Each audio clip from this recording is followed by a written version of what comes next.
You ever walk into a room where it feels like the music is playing just for everyone else? That kind of place where the crystal glasses are clinking, the laughter's easy, and if you disappeared, no one would even glance up? So picture this. A Friday night, golden candlelight flickering over white tablecloths, jazz drifting from the stage, wrapping around every word and whisper, and right in the middle of all that elegance to people everyone thought had already missed their shot at life. That's where the story really begins. And if you blink, you might miss the most important part. Clara Shosh, the waitress, gliding through the dining room, so quietly she might as well be a shadow. Knee-length black dress, apron tied just right, her hair pulled up so neat it almost looked severe, but her eyes tired, watchful, not missing a thing. You could say she's invisible, and you wouldn't be wrong. She's made it an art, learning how to slip by, how to serve, not be seen like those doors that open and close on their own, helpful, dependable, never worth a second thought. If you did remember her face, you wouldn't remember her name. That's the way she likes it, most days. Tonight, she's weaving through regulars and newcomers, the kind of folks who never need to look over their shoulder, who expect the world to appear at their elbow with a smile and a wine list. But at the table near the stage, there's a little boy, maybe 8, white blonde hair combed so carefully it doesn't move, shoes so shiny they look fake, and beside him, his dad gray suit, slim watch, hands slicing through steak like he's on the clock. They look like every other family, except the boy isn't fidgeting, not playing with his fork, not even shifting in his seat. He's sitting stiff, one leg sliding out at an awkward angle, every breath looking like it takes all the effort in the world.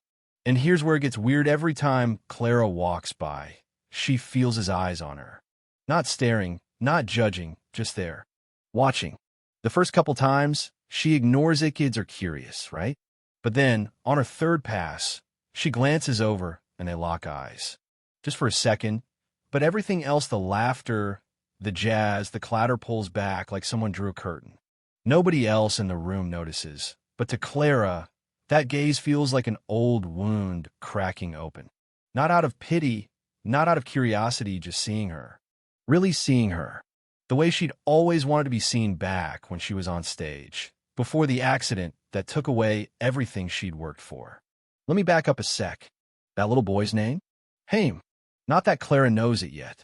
All she knows is that there's something about the way he sits, shoulders hunched, hands clamped in his lap, eyes glued to the table like he's trying not to take up space, trying not to be seen, just like her. Haim's got a story nobody talks about anymore. Last year, talent day at his school, his mom dressed him up in a little suit, fixed his tie, got him ready to just walk across the Stagino song. No dance, just walk. But his body never did what he wanted it to, and halfway across, he fell. Flat. The mic thudded, the class froze, and then the laughter came. Not mean just sharp, thoughtless, that kind of laughter kids throw around without knowing they're cutting somebody to the bone. Since then, he avoids crowds, won't cross the playground, doesn't want anyone watching him. His dad, Harlan, started protecting him from the world, scheduling every second, keeping him close, making sure nobody ever has a chance to laugh again. And maybe that's love, but it's the lockbox kind. Safe, sure, but lonely as hell. So tonight, when Clara passes by and catches Haim's gaze, she recognizes herself. After her injury, she tried to get backstage work at the theater, anything to be near the stage, but you know how it goes. If you're not the star, you're just in the way. She learned to disappear, even while she kept moving like a dancer, always in balance, even if nobody applauded. And here's this kid, sitting in the warm candlelight, shrinking away, but watching her like maybe he sees the part of her she's been hiding from everyone else. Then, right as she's wiping down a table, she hears a chair scrape behind her. It's Haim, standing alone in the aisle, his dad outside on a call, and for a minute Clara thinks he needs directions. But he just looks up, straight at her, and asks, "Can you dance?" That question, it lands like a punch and a gift at the same time. Nobody's asked her that in years. She's used to people wanting shifts covered, tables clean, not her story, not her heart.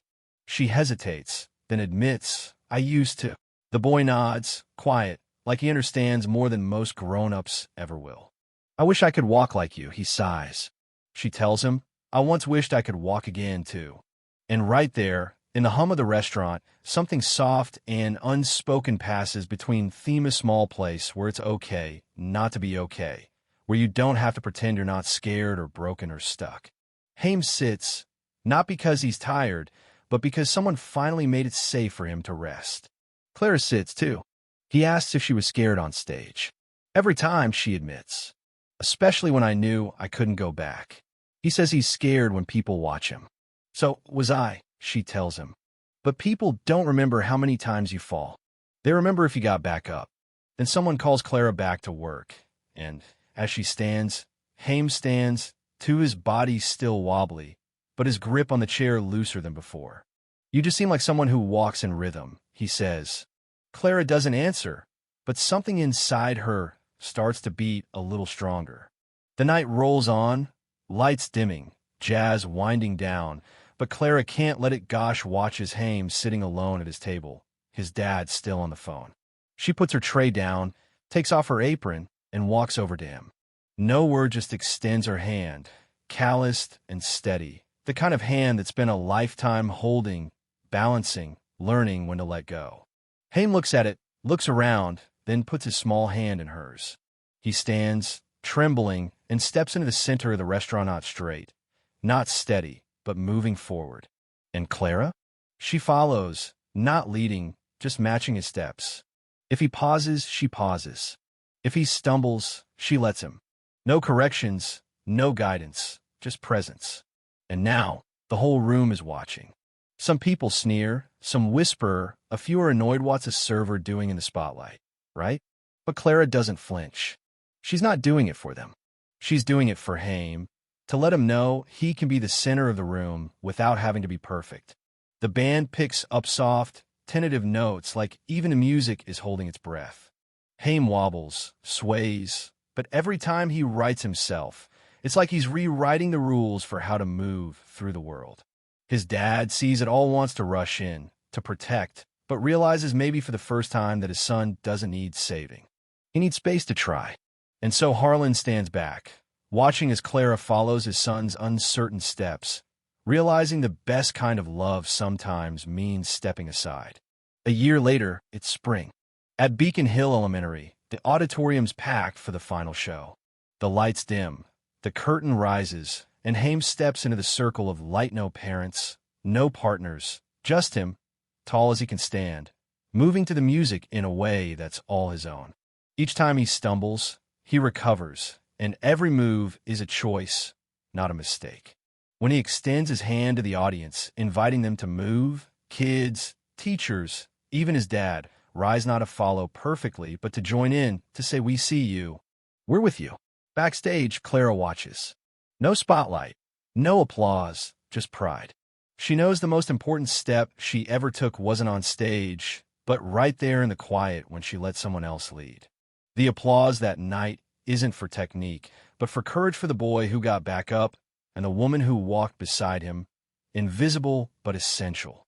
As the crowd files out, laughter echoing, Clara slips away, unnoticed, shoulders squared, head high, because sometimes the greatest dance is knowing when to step back, when to give someone else the room to shine. So if you ever felt invisible, or like you'd never get your rhythm back, where you wish someone would just walk with you instead of for you, maybe this story is for you.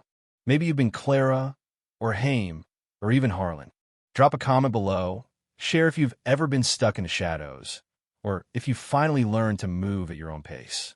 Hit like, tag someone you believe in, and let's keep the dance going together.